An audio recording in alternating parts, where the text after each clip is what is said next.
Kontrolle në të gjithë territorin e qarkut të Vlorës për parandalimin dhe evidentimin e ndotjes akustike, prishi qetësinë publike duke vënë muzikë mbi normat e lejuara në lokalin e tij në Ksamil, procedohet penalisht dhe administrativisht 33 vjeçari.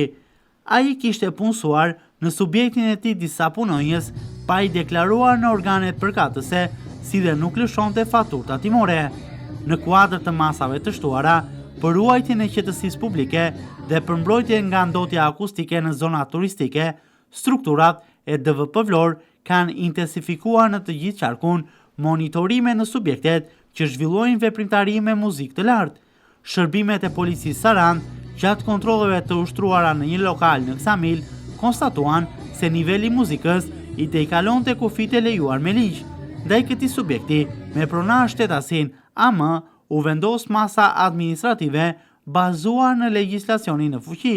Gjatë verifikimeve të mëtejshme, rezultoi se ky shtetas kishte punësuar në subjektin e tij disa punonjës pa i regjistruar në organet kompetente, si dhe nuk lëshonte faturë tatimore.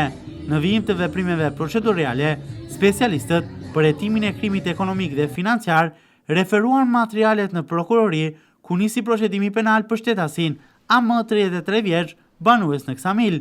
Drejtoria e Policisë Vendore Vlorë i bën thirrje të gjithë personave fizik dhe juridik që të respektojnë nivelin dhe oraret e lejuara për muzikën që gjenerojnë nga aktivitetet në subjektet e tyre.